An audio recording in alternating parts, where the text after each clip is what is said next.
Budgeting for IT hardware assets requires an understanding of your systems and their business context. And for that, you need two things: great asset management and a relationship with your business peers. Hi, Matt Beran, product specialist at Invigate. When you're budgeting for your hardware and software spending, you can only be as good as your data. Remember, you're not asking for money, you're presenting a plan. The bigger costs are hardware replacement, contract renewals, and infrastructure equipment. And this is why hardware refresh cycles are so important. With most end user devices being replaced every 3 years and infrastructure being swapped out every 5 to 7, you've got a lot of data to manage and a lot of moving parts. And that doesn't even include new hires, projects that will inevitably require massive changes and new equipment and new systems and new demand. So let's look at the data that we can use in asset management in order to inform our budget. Now, asset management all starts from a financial perspective. So for us, what we care about most is the acquisition date. So you want to store this acquisition date somewhere that's very easy to find and something that you can calculate all of your implications of an asset off of that date. So store and protect that data. This means that you can already tell when you plan to replace this machine per policy, although those dates can change.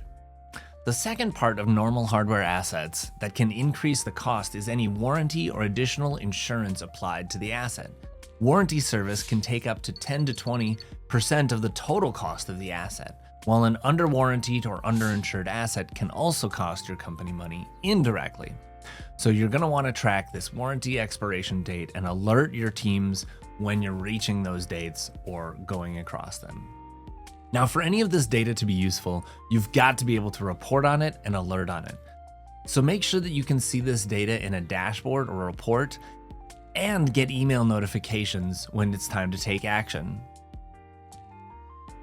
The next thing that you'll want information on is any regular or planned maintenance. These costs increase the total cost of the asset, and while it may not hit your hardware budget, it's part of the overall budget to be certain. Finally, you'll want information on the business's goals and the objectives of your peers in other departments. This will help you understand the changes in demand that are going to be coming, as well as predict growth and hiring patterns in those other teams. Like maybe the marketing team is expanding next month for a growth goal. Okay, so we can start putting that in our plan. R&D is starting a whole new division in Q4. So let's make sure we start planning for the technology and the labor now to avoid scope creep problems later. And those are just a few of the big ways that asset management informs your budget planning.